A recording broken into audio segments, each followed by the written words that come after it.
আসসালামু আলাইকুম। আমন্ত্রণ বাংলা ভিশন সংবাদে আপনাদের সাথে আছে আমি রুকসানা হক রেখা। আজ 12ই রবিউল আওয়াল, পবিত্র ঈদে মিলাদুন্নবী। যথাযথ মর্যাদা ও ধর্মীয় ভাবগাম্ভীর্যের মধ্য দিয়ে পালিত হচ্ছে দিনটি। আজকের এই দিনে 570 খ্রিস্টাব্দে পবিত্র মক্কা নগরীতে জন্মগ্রহণ করেন মহামানব হজরত মুহাম্মদ সাল্লাল্লাহু আলাইহি ওয়াসাল্লাম। মিলাদুন্নবী উপলক্ষে রাজধানী সহ সারা দেশে জশ্নের জুলুস, মিলাদ মাহফিল ও সমাবেশের আয়োজন করা হয়েছে। এছাড়া দিবসটি উপলক্ষে বাইতুল মোকাররম জাতীয় মসজিদে মাসব্যাপী ইসলামী বই মেলা ও কিরাত ও সাংস্কৃতিক প্রতিযোগিতার আয়োজনও করা হয়েছে। মানুষকে আলোকিত করতে মক্কার কুরাইশ বংশে প্রায় ১৫০০ বছর আগে আগমন ঘটে হজরত মুহাম্মদ সাল্লাল্লাহু আলাইহি ওয়াসাল্লামের।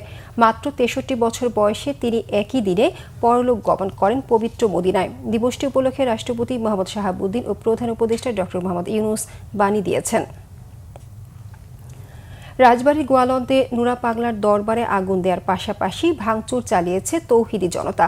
সংঘর্ষে একজন নিহত, আহত শতাধিক। গত ২৩ আগস্ট গোয়ালন্দ পৌরসভার ৫ নম্বর ওয়ার্ডে নুরা পাগলার মৃত্যুর পর তাকে কবর দেয়া হয় মাটি থেকে ১২ ফুট উঁচুতে। এ নিয়ে গত কয়েকদিন ধরেই উত্তেজনা চলছিল জেলা জুড়ে। শুক্রবার জুম্মার পর বিক্ষোভ সমাবেশ করে তৌহিদি জনতা। বিক্ষোভ থেকে হামলা চালানো হয় নুরা পাগলার দরবার শরীফে। পাল্টা আক্রমণ করেন নুরা পাগলার ভক্তরা।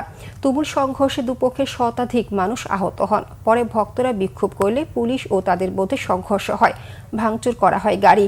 ৮০-র দশকে নুরা পাগলা নিজ বাড়িতে গড়ে তোলেন এ দরবার শরীফ। এদিকে রাজশাহীতে একটি খানকা শরীফে হামলা চালিয়ে ভাঙচুর করেছে বিক্ষুব্ধ জনতা। শুক্রবার জুমার নামাজের পর উপজেলার বড়গাছি ইউনিয়নের পানিশাইল চন্দ্রপুকুর গ্রামে এ ঘটনা হয়। স্থানীয় সূত্রে জানা গেছে, ঈদে মিলাদুন্নবী উপলক্ষে ওই খানকায় ৩ দিনের আয়োজন ছিল। বৃহস্পতিবার থেকে আয়োজন শুরু হয়। গতকাল জুমার নামাজের পর হামলার শঙ্কায় ২ গাড়ি পুলিশ নিয়ে সেখানে ছিলেন পবা থানার ভারপ্রাপ্ত কর্মকর্তা মনিরুল ইসলাম। তবে হামলার সময় উত্তেজিত জনতাকে পুলিশ বাধা দেয়নি। হামলার একটি ভিডিওতে দেখা যায় ১৫০ শতাধিক লোক খানকা শরীফে আক্রমণ করেন।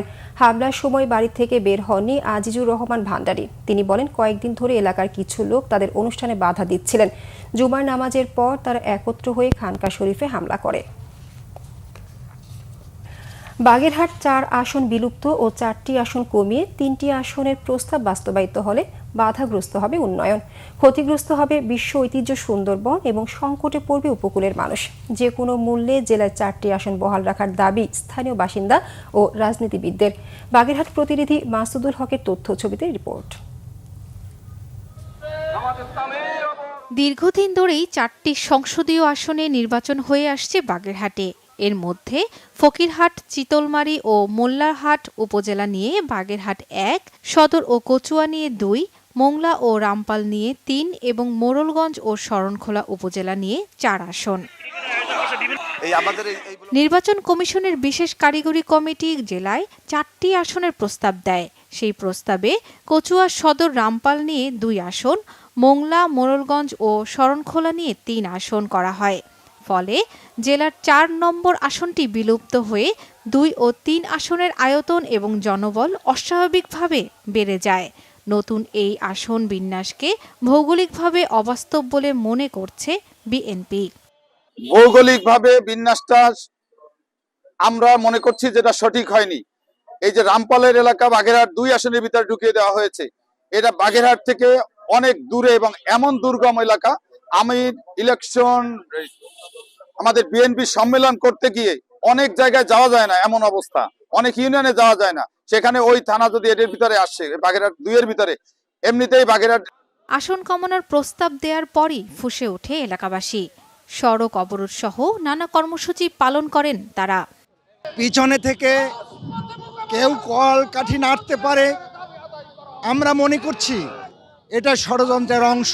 মনে করেন আমাকে সাইড দিয়েছিল, এখন ৩টা করতেছে, এটা তো অন্যায়, এটা আমরা মানবো না। বাগেরহাটে যদি নির্বাচনী আসন কমিয়ে দেওয়া হয়, সেক্ষেত্রে বাগেরহাটে যে ৪টি আসনে যে বাজেট থাকতো, সেই বাজেটটা কিন্তু কমে যাবে। বাগেরহাটকে অর্থনৈতিকভাবে পঙ্গু করে দেওয়ার একটা ষড়যন্ত্র আমরা দেখতে পাচ্ছি।